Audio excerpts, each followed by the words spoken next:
As I was joining us this afternoon from the Alle Shea project.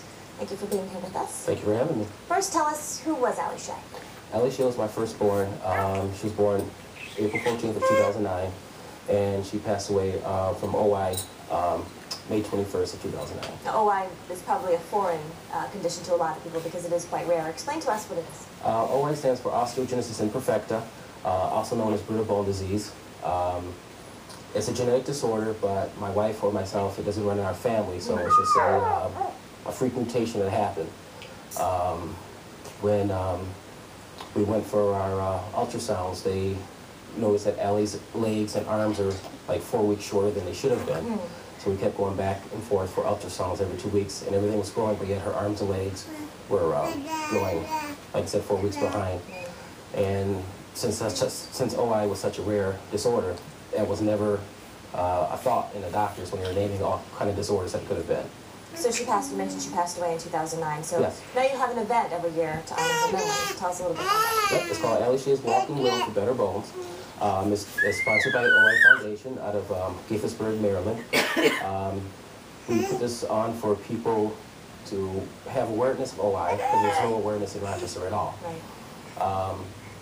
We help raise funds for research for OI, to help people better their lives who have OI, and also to honor our memory, the memory of our little daughter, Alle Shea. And when she was born, they basically gave her like a weekend to live, but she fought for 5 weeks. So we just want to continue her fighting spirit.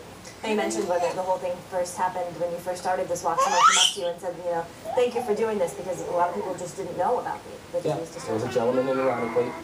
He called us and he said, thank you for putting this on, because I had no idea the OI Foundation existed, and he had OI and it ran in his family. And he'd been living for decades with it. Yes. There's like 7 different types of OI. Alle Shea had type 2, which is the most severe.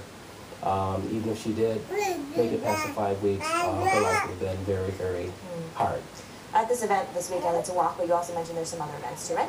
Yep, we're having we're having a raffle. We have 40+ items for a raffle. We have clowns doing face painting. Great. We're doing a little magic. Mitzi, the mascot from the Red Wings, will be there. It's a family fun event. Since you know it's a little child, we will bring family fun. Okay, so you see it there on your screen. It's at West Irondequoit High School on May 14th. That's this Saturday, and the registration begins at 10 a.m.